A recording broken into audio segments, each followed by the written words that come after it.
하나님께서 오늘 허락하시는 하나님의 말씀은 주맞을 준비하라. 주맞을 준비하라. 오늘은 주님이 부활하신 부활절입니다. 세상에 많은 종교가 있습니다. 종교 지도자들이 있습니다. 그러나 죽음에서 부활한 사람은 한 사람도 없습니다. 오직 예수 그리스도만이 죽음에서 부활하시고 하늘로 성천하셨습니다. 그리고 예수님은 다시 성천하신 그 모습대로, 구름 타고 가신 그 모습대로 구름 타고 오시겠다고 약속하셨습니다. 그런데 예수님께서 이렇게 다시 오실 때에 우리는 부활의 몸이 됩니다. 그런데 어떤 부활이 되느냐? 생명의 부활로 나오는 사람이 있는가 하면은 심판의 부활로 나오는 사람이 있다는 것입니다. 자, 그러면 어떤 사람들이 생명의 부활로 나오게 되는 사람들일까요? 예수님 마태복음 24장 3절부터 14절까지 예수님이 오시기 전에 일어날 징조들에 대하여 말씀하셨습니다. 예수님이 오시기 전에 일어날 징조들, 예수님께서 재림하시기 전에는 환난이 있을 것이며 이 환난을 이기는 자들만이 주님께서 다시 오실 때에 생명의 부활로 나올 수 있다는 것입니다. 예수님은 오늘 본문의 말씀을 통해서 환난을 이기고 생명의 부활로 나올 수 있는 방법에 대해서 말씀하셨습니다. 그러면 어떤 신앙으로 살아야 환난을 이기고 생명의 부활로 나올 수 있을까요? 오늘 본문 말씀에서는 이렇게 말씀하고 있습니다. 첫째, 산으로 도망하라. 환난을 이기고 생명의 부활로 나오려면 어떻게 해야 하는가를 우리에게 말씀을 통해서 깨닫게 하고 있습니다. 첫째, 산으로 도망하라. 마태복음 24장 16절 함께 보겠습니다. 시작. 그때에 유대에 있는 자들은 산으로 도망할지어다. 산으로 도망해야 합니다. 자, 여기서 산은 무엇을 뜻하고 있습니까? 요한복음 4장 20절에 수가 성여인이 예수님께 우리 조상들은 이 산에서 예배하였는데 당신들의 말은 예배할 곳이 예루살렘에 있다 하더이다. 이렇게 말씀하고 있는 기록이 있습니다. 그 당시 성전에 갈 수 없었던 이스라엘 백성들은 산에서 예배를 드렸던 것입니다. 그래서 여기서 산은 교회를 의미하고 있습니다. 그러므로 산으로 도망하라. 이 의미는 교회에 모이기를 힘쓰라. 교회에 모이라. 교회에 모이기를 힘쓰라는 말씀입니다. 자, 히브리서 기자는 모이기를 피하는 어떤 사람들과 같이, 어떤 사람들의 습관과 같이 하지 말고 그날이 가까움을 볼수록 더욱 그리하라고 말씀하고 있습니다. 히브리서 10장 25절입니다. 시작. 모이기를 피하는 어떤 사람들의 습관과 같이 하지 말고 오직 그나여 그날이 가까움을 볼수록 더욱 그리하자. 주님이 재림이 가까울수록 많은 사람들이 모이기를 피할 것이라는 뜻입니다. 그러므로 우리는 교회 중심으로 살아가야 한다는 뜻입니다. 초대교회 성도님들은 그래서 날마다 마음을 같이하여 성전에 모이기를 힘썼다고 사도행전 2장 46절에 말씀하고 있습니다. 사도행전 2장 46절에 초대교회 성도님들은 날마다 성전에 모이기를 힘썼다고 말씀하고 있습니다. 자, 그래서 10편 121편에 다윗은 이렇게 말씀하고 있습니다. 사람이 내게 말하기를 여호와의 집에 올라가자 할 때에 내가 기뻐하였도다. 네. 여호와의 집에 올라가자 할 때에 내가 기뻐하였도다.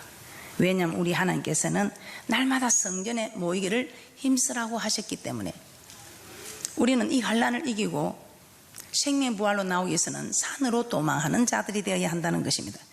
그래서 성전에 올라가기를 기뻐하였다는 것입니다. 이 성전은 우리에게 도움을 주시는 곳입니다. 이 성전은 주님께서 친히 강림하셔서 우리에게 복을 주시는 곳입니다. 이 성전은 우리가 이 땅에서도 복을 받고 저 맹세한 땅에 들어가서도 영생 없는 복을 얻는 방법을 우리에게 말씀을 통해서 가르쳐 주는 곳입니다. 이 성전은 이 말씀을 받고 이 말씀대로 살게 하는 힘을 공급해 주시기 위하여 기도하게 하는 장소입니다. 기도할 때마다 이 말씀을 지킬 수 있는 힘을 우리 하나님께서는 공급해 주신다는 것입니다. 그래서 우리는 누가 성전에 올라가자 할 때에 다윗은 기뻐하였던 것처럼 우리도 누가 성전에 가자 하면 기뻐하는 복된 분들이 되시기를 주님의 이름으로 부탁을 드립니다. 그러나 마귀는 성도들이 교회에 모이는 것을 싫어합니다. 어찌하든지 교회에 가지 못하도록 방해합니다. 이스라엘 백성이 애굽에서 광야로 나오려고 할 때에 애굽의 바로는 모세와 아론에게 제일 먼저 너희는 이 땅에서 너희 하나님께 희생을 드리라고 합니다. 출애굽기 8장 25절입니다. 출애굽기 8장 25절에 바로는 그렇게 말하고 있습니다. 우리 하나님은 하나님 이름을 둔 성전에서 우리 하나님께서 이름을 두기에 택한 곳 성전에서 예배를 드리라고 하는데 마귀는 성전에서 드릴 필요 없이 이 땅에서 드리라고 말하고 있습니다. 자, 출애굽기 8장 25절입니다. 시작. 바로가 모세와 아론을 불러 이르되 너희는 가서 이 땅에서 너희 하나님께 희생을 드리라.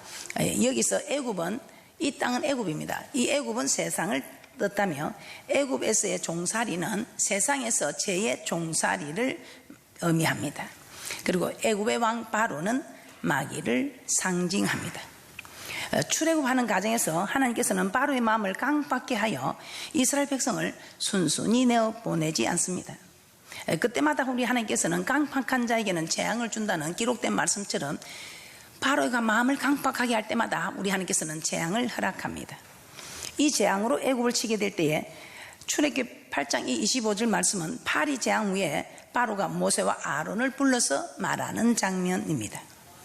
하나님께서는 모세를 통해 내 백성을 보내라. 그들이 나를 섬길 것이니라. 그들이 광야에서 나를 섬길 것이니라고 말씀하고 있습니다. 그러나 바로는 이 땅에서 하나님을 섬기라. 이 땅에서 하나님께 희생을 드리라. 이 땅에서 하나님께 예배를 드리라. 이렇게 말씀하고 있습니다. 즉 하나님께 예배 드리는 것을 우리 하나님께서는 아버지 이름을 두시기 위해 택한 곳 이 성전에서 교회에서 광야에서 산에서 드리라고 하는데 마귀는 꼭 교회까지 갈 필요 있느냐? 세상에서 이 땅에서 애굽에서 희생을 드리라, 예배를 드리라, 제사를 드리라고 말씀하고 있다는 것입니다. 자, 이것이 마귀의 첫 번째 작전입니다. 그래서 말세가 되면 많은 사람들이 마귀에게 쏘아서 교회에 나오지 않고 인터넷이나 TV나 사이버 교회에서 예배를 드리게 된다는 것입니다. 교회에 모이기를 피한다는 것입니다. 또 교회에 나온다고 해도 주일 대예배 때 한 번으로 끝나버립니다. 날마다 모이기를 힘쓰라는 하나님의 말씀은 분명히 날마다 성전에 모이기를 힘쓰는 성전 중심으로 살아가려 하지만 우리는 매번 바쁜 일들이 우리를 너무 바쁘게 해서 성전에 오기가 자꾸만 힘들어지는, 그래서 주일 대예배 한 번만으로 끝나버리는, 모이기를 자꾸만 피하는 것이 바쁘게 만들어서 모이기를 자꾸만 피하는 마귀의 작전이라는 것입니다. 그러므로 이제 세상이 바빠지면 바빠질수록 정말 모든 일이 빨라질수록 교회에 모이기가 힘들어지게 됩니다. 그러나 아무리 세상이 빨라져도 우리는 하나님의 말씀을 따라서 교회에 모이기를 힘써야 합니다. 왜 우리가 성전에 모이기를 힘써야 할까요? 베드로후서 2장 7절에서 8절 말씀 한번 찾아보겠습니다. 베드로후서 2장 7절에서 8절입니다. 시작. 무법한 자의 엄난한 행실을 인하여 고통하는 어려운 롯을 건지셨으니 이 의인이 저희 중에 가하여 날마다 저 불법한 행실을 보고 들으므로 그 의로운 심령을 상하니라. 제 아무리 어려운 롯도 세상 사람들 중에 가하여 날마다 불법한 행실을 보고 들으므로 그 의로운 심령, 즉 말씀에 순종하고자 하는 마음이 사라진다는 것입니다. 세상 사람들하고 같이 있으면 세상 사람들이 이야기하는 것들이 무엇입니까? 엄난한 일들, 돈, 명예, 또 자기 영광. 그러므로 이런 세상 사람들의 하는 이런 말과 행동을 보게 되면 자연히 그들과 함께 엄난한 일을 보게 되고 돈을 쫓아가게 되고 명예를 구하게 된다는 것입니다. 그래서 계시록 22장 11절에서는 이렇게 말씀하고 있습니다. 불의를 하는 자는 그대로 불의를 하고 더러운 자는 그대로 더럽고 의로운 자는 그대로 의를 행하고 거룩한 자는 그대로 거룩되게 하라고 하였습니다. 이 말이 무슨 말입니까? 거룩한 자는 자꾸만 거룩한 자끼리 모여서 자꾸만 더 거룩해져 가고 불의를 행하는 자들은 자꾸만 더 불의를 행하는 자들과 모여서 더 불의를 행하는 자들로 되어 간다는 것입니다. 그래서 교회는 만민이 기도하는 집이기 때문에 교회에 나오게 되면 기도하게 됩니다. 기도하고 우리는 우리의 마음속에 있는 선한 마음과 악한 마음이 싸울 때에 기도할 때에 우리는 충만함을 입어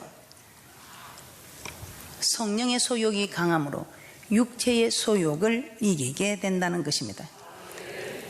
그래서 이 교회는 말씀이 선포되는 곳이며 말씀대로 살게 하는 만민이 기도하는 집으로 말씀과 기도로 우리가 거룩하여 간다는 것입니다. 그러므로 우리는 어떤 일이 있어도 날마다 교회에 모이기를 힘쓰는 그런 복된 분들이 되셔서 세상으로부터 도망하는 자들이 아니라 세상을 이기는 분들이 되시기를 주님의 이름으로 부탁을 드립니다. 두 번째, 우리는 환난을 피하고 환난을 능히 이기고 생명의 부활로 나오는 사람이 되기 위하여 어떻게 해야 할까요? 둘째, 지붕에서 내려오지 말라고 말씀하고 있습니다. 예수님은 산으로 도망하라고 한 후에 두 번째로 지붕 위에 있는 자는 집 안에 있는 물건을 가질러 내려가지 말라고 하셨습니다. 마태복음 24장 17절 말씀입니다. 함께 보겠습니다. 시작. 지붕 위에 있는 자는 집 안에 있는 물건을 가질러 내려가지 말며, 즉 지붕에서 내려오지 말라는 것입니다. 자, 그렇다면 이 뜻은 무엇일까요? 사도행전 10장 9절에 보면 베드로가 제6시에 기도하려고 지붕에 올라갔다고 말씀하고 있습니다. 당시 지붕은 기도하는 처소였던 것입니다. 그러므로 지붕에서 내려오지 말라는 것은 기도 드리는 것을 멈추지 말라는 것입니다. 자, 그렇다면 왜 주님을 만날 날이 다가올수록 우리는 주님을 만날 날이 어제보다는 오늘이 하루가 더 빨리 다가왔습니다. 주님을 만날 날이 다가올수록 성도들은 깨어서 기도해야 할까요? 예수님의 제자들이 성령을 받기 전에는 예수님이 잡히시자 모두 도망하는 연약한 자들이었습니다. 그런데 그들이 오순절날 성령을 받고 또 이제 계속 기도함으로 성령의 충만함을 받았을 때는 어느 누구도 두려워하지 않고 담대하게 복음을 전하였습니다. 이는 제자들의 힘이 아니라 성령께서 제자들을 담대하게 만들어 주신 것입니다. 그래서 예수님 오시기 전에 있을 환난 때에 너희들이 잡혀가서 무슨 말을 할까 염려하지 말라고 하십니다. 마태복음 10장 18절에서 20절을 함께 보겠습니다. 시작. 또 너희가 나를 인하여 총독들과 임금들 앞에 끌려가리니 이는 저희와 이방인들에게 증거가 되게 하려 하심이라. 너희를 넘겨줄 때에 어떻게 또는 무엇을 말할까 염려치 말라. 그때에 무슨 말할 것을 주시리니 말하는 이는 너희가 아니라 너희 속에서 말씀하시는 자 곧 너희 아버지의 성령이시니라. 환난을 이길 수 있는 일은 우리의 힘이 아니라는 것입니다. 성령의 능력이라는 것입니다. 성령께서 우리로 하여금 환난을 이기게 해 주신다는 것입니다. 자, 그리고 예수님은 구하는 자에게, 즉 기도하는 자에게 성령을 주신다고 누가복음 11장 13절에 말씀하고 있습니다. 구하는 자에게, 즉 기도하는 자에게 성령을 주신다고 누가복음 11장 13절에 약속하셨습니다. 그래서 예수님은 제자들에게 이 모든 일을 능히 피하고 인자 앞에 서도록 항상 기도하며 깨어 있으라고 하셨습니다. 누가복음 21장 34절에서 36절 말씀을 한번 찾아보겠습니다. 시작. 너희는 스스로 조심하라. 그렇지 않으면 방탕함과 술 취함과 생활의 염려로 마음이 둔하여지고 뜻밖의 그날이 뜻과 같이 너에게 임하리라. 이 날은 온 지구상에 가는 모든 사람에게 임하리라. 이러므로 너희는 장차 올 이 모든 일을 능히 피하고 인자 앞에 서도록 항상 기도하며 깨어 있으라 하시니라. 사도 베드로는 만물의 마지막이 가까웠으니 너희는 정신을 차리고 근신하여 기도하라고 하였습니다. 이제 주님의 재림의 날 마지막이 가까워오고 있습니다. 주님 오실 때가 가까울수록 주님 앞에 설 날이 가까움을 볼수록 정신을 차리고 깨어서 기도하라는 것입니다. 마태복음 25장 8절에서 10절 말씀도 한번 찾아보겠습니다. 예수님은 마태복음 25장에서 열처녀 비유를 통해서 기름을 준비하지 않는 5처녀는 신랑이 올 때에 기름을 준비한 5처녀에게 기름을 나누달라고 하였지만 얻을 수가 없었습니다. 그래서 기름을 준비하러 간 사이에 신랑이 와서 그들은 결국 혼인잔치에 들어가고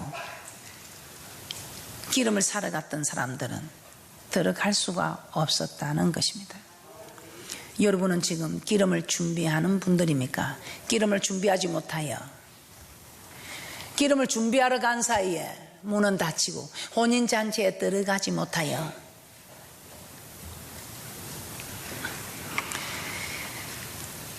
혼인잔치에 들어가지 못한 5처녀와 같은 분들입니까? 마태복음 25장 8절에서 10절입니다. 시작.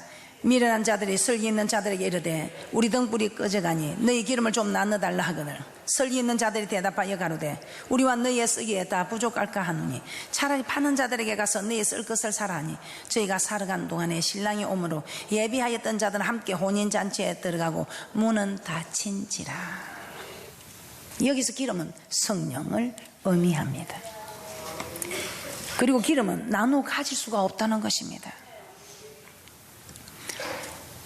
남이 나에게 성령 충만을 채워줄 수 없다는 것입니다. 아무리 사랑하는 자녀에게도 부모가 채워줄 수 없고 아무리 사랑하는 아내에게도 채워줄 수가 없고 아무리 사랑하는 부모에게도 남편에게도 채워줄 수가 없다는 것입니다. 어떤 분들은 내가 충만하도록 내 목까지 네가 기도 좀 해라 그렇게 부탁하는 남편이 있답니다. 그렇게 되면 얼마나 좋겠습니까? 남편이 충만하도록 남편이 기름 준비하도록 아내가 준비해 줄 수는 없다는 것입니다. 좀 나눠 쓰자. 나눠 쓸 수 없다는 것은 줄 수가 없다는 것입니다. 나눠 쓸 수 없다는 것입니다. 줄 수가 없다는 것입니다. 남편이 충만하기 위해서는 남편이 성령으로 충만하기 위해서는 남편이 기도해야 한다는 것입니다. 아내가 성령으로 충만하기 위해서는 아내가 기도해야 한다는 것입니다. 부모가 충만하기 위해서는 부모가 기도하고 자녀가 충만하기 위해서는 자녀가 기도해야 하는 것이지.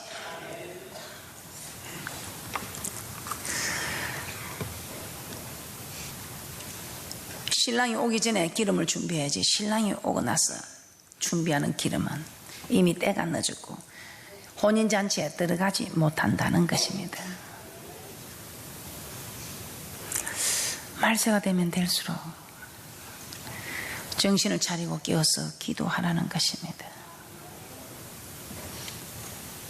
이 기름은 팽수에 준비해야 됩니다. 주님 오실 그때에 이 어리석은